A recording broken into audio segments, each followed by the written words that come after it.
अस्सलामुअलैकुम ख़वातीन हज़रात, उम्मीद है आप सब लोग खैरियत से होंगे। तो यार मैंने सब ब्लॉगसरी का वर्जन 2 रिलीज़ कर लिया है और ये काफ़ी ज़्यादा अरसे के बाद की है। But let's get straight to the point. यार ये टूल है किस चीज़ के बारे में? तो ये टूल है सब डोमेन एनुमरेशन टूल। ठीक है, मेरी ख़ुद की बनाई हुई टूल है। और सब डोमेन एनुमरेशन होता है क्या है? तो यार मैं आपको शुरू से शुरू कर दूँ, सब डोमेन से शुरू करूँ ताकि आपको थोड़ी बहुत आइडिया हो जाए, क्योंकि मेरी बहुत सी वीडियोस वो लोग भी देखते हैं जो कि यार जिनको इन चीज़ों से ज़्यादा ताल्लुक़ नहीं होता। बट एनीवेज, ठीक है, सब डोमेन्स क्या होती है? देखो, एक होती है डोमेन, मिसाल के तौर पर example.com है, ठीक है, ये डोमेन होती है। अब इसके बाद जो ये इस डॉट से पहले जो चीज़ें होती हैं ना, यानी फॉर एग्जांपल blog.example.com या shop.example.com, login.example, ये सब चीज़ें होती हैं ना, इसको हम लोग कहते हैं सब डोमेन्स। अब थोड़ा और आसान अल्फाज में अगर मैं बताऊँ तो यार देखो, अगर फॉर एग्ज़ाम्पल एक घर है ना, उसके अंदर किचन होता है, रूम्स होते हैं, वॉशरूम्स होते हैं, तो इससे घर ना ऑर्गेनाइज रहता है। इसी तरह वेबसाइट्स में भी ये चीज़ें होती हैं। मैं आपको आसान अल्फाज में बता रहा हूँ, ठीक है। वेबसाइट में फॉर एग्ज़ाम्पल media.example.com, ठीक है, मीडिया डॉट इस तरह। तो यार मतलब एक तरह से आपकी वेबसाइट ऑर्गेनाइज रहती है, ठीक है। पर्पस एक दफ़ा दोबारा से आप समझ लो कि यार क्या पर्पस होता है। सेपरेट डिफरेंट सर्विसेज और पार्ट्स ऑफ अ साइट, ठीक है, मतलब डिफरेंट सर्विसेज होंगी या पार्ट्स ऑफ द साइट, ठीक है, उसको एक तरह से दोबारा वही बात कि यार ऑर्गेनाइज करी चीज़ को। अब दूसरी बात कि यार हमने इस चीज़ का करना क्या, सब डोमेन्स का, ठीक है, सब डोमेन्स में पता चलेगी। लेकिन इसका एक बहुत इंटरेस्टिंग, बहुत मज़े का इसका यूज़ हो सकता है। बट मैं वो बताने से पहले आपको ये बताऊंगा कि ये टूल ख़ुद कैसे सब डोमेन्स फाइंड कर सकती है। इसका जो वर्जन 1 था ना, वर्जन 1 देखो यहाँ पर मैंने लिखा है, never give up on your dreams, never give up on your dreams, ठीक है। मेथड 1 जो इसमें यूज़ करते थे हम लोग क्या, ये टूल वो था DNS ब्रूट फोर्सिंग, ठीक है। DNS ब्रूट फोर्सिंग अभी थोड़ा सा और आसान अल्फाज में बताऊँ। देखो यार, अगर एक डोमेन है तो उससे पहले हमने फाइंड करना है कि यार इससे पहले क्या क्या पॉसिबल सब डोमेन्स पॉसिबल हो सकती हैं, ठीक है। तो मैंने उसमें एक वर्ड लिस्ट ही कह लो या आपने लिस्ट कह लो, हाँ ठीक है, लिस्ट यूज़ की थी जिसके अंदर कुछ थी तकरीबन कोई 500 सब डोमेन्स थी, जो कि 500, ठीक है, कि वो उस पर आपको वेरीफाई करेगा कि यार इनमें से कौन सी सब डोमेन काम कर रही है, ठीक है। तो वो एक एक करके ना ब्रूट फोर्स करके वो एक एक करके वेरीफाई करती थी कि यार कौन सी पॉसिबल हो सकती है, ठीक है। ये मेथड 1 था। और जिसमें उसका DNS का रिकॉर्ड आ जाता था तो हम लोग कहते थे कि यार भाई साहब ये सब डोमेन वेरीफाइड है, मतलब ये सब डोमेन एग्जिस्ट करती है। बट यहाँ पर वर्जन 2 में ना थोड़ी तबाही चीज़ यूज़ की मैंने। तबाही क्या कि एडवांस चीज़ यूज़ किया, उस पर मैंने यूज़, ठीक है, सीडी लॉग्स का इस्तेमाल किया।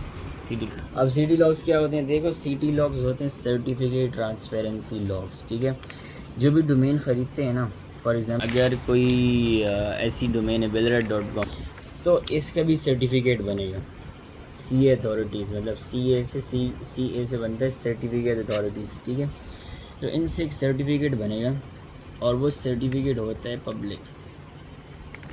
जब वो सर्टिफिकेट पब्लिक होता है ना, तो इसका मतलब कोई भी देख सकते हो सर्टिफिकेट। और एग्जैक्टली ये मेथड नंबर 2 जो है ना, उसी सर्टिफिकेट को यूज़ करके सब डोमेन्स लेगा। थोड़ी बहुत समझ में आई? अभी आप ये पूछोगे कि यार मतलब हमें सर्टिफिकेट कहाँ से मिलेंगे किसी वेबसाइट के, एस्केट जो होते हैं, तो जो कहाँ से मिलेंगे? इसके लिए मैंने एक वेबसाइट का इस्तेमाल किया, नाम है cert.sh, CERT.sh। तो cert.sh से हम लोग लेंगे सर्टिफिकेट, ठीक है। वो हम लोग को उस वेबसाइट की सर्टिफिकेट शो करेगा और उस सर्टिफिकेट्स को पढ़ के ना हमने सब डोमेन्स निकालने हैं। ऐसे चलेगा, ठीक है। बट इसमें भी थोड़ी सी वो है, ठीक है। मतलब इतनी आसान बातें भी नहीं है, लेकिन मैंने बहुत आसान करके आपको समझाया, ठीक है। अब उस search.sh से हमने डाउनलोड करेंगे एक जेसन फाइल, ठीक है। जेसन फाइल में हम लोग ने पढ़ेंगे नेम डैश वैल्यू, ठीक है। इसके अंदर सब डोमेन, ठीक है। हमने यहाँ पे सब डोमेन निकाल ली, और उसके बाद जो फाइनल आपको रिज़ल्ट होगा, आपको txt फाइल मिलेगा, दैट्स इट, ठीक है। ऐसे ये चल रही है स्टूल में। अभी जो मेन क्वेश्चन है कि यार हम लोग ने ये सब डोमेन्स निकालनी क्यों है भाई साहब, हमें किसने बोला है। देखो सब डोमेन्स ना, ये बहुत इंपॉर्टेंट चीज़ें हैं। अगर सबसे आसान अल्फाज में बताऊँ तो यार ये ना उसमें यूज़ होती हैं, साइबर सिक्योरिटी में यूज़ होती हैं, और बहुत से लोग ये बग हंटिंग के लिए यूज़ करते हैं, ठीक है। बग हंटिंग अगर आपको नहीं पता तो यार देखो, सीन ऐसे होता है कि बहुत सी वेबसाइट्स आपको पे करती हैं कि यार हमारी जो वल्नरेबिलिटीज़ है ना वो बताओ। तो उनमें से एक वल्नरेबिलिटी भी होती है सब डोमेन टेक ओवर की, उसमें आप स्टडी कर लेना, ठीक है।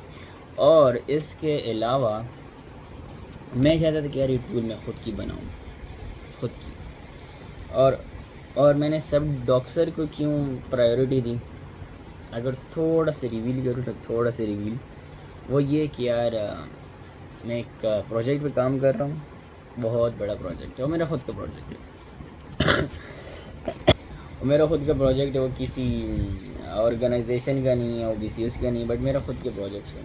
ये सब मेरा ख़ुद करता है, तो मज़ाक के अलावा मुझे किसी एकेडमिक ने नहीं बोला, किसी कोई असाइनमेंट्स नहीं है, बट ये सब मैं ख़ुद करता हूँ और मुझे अच्छा लगता है यार ये सब करना। तो जब बंदे को जो चीज़ अच्छी लगती है ना, और स्पेशली इस तरह जिसमें कोई उल्टा बंदा काम नहीं करे, हराम से इंसान बचे, बाकी इंसान को यार करना चाहिए जो चीज़ अच्छी लगेगी उसको, सीरियसली।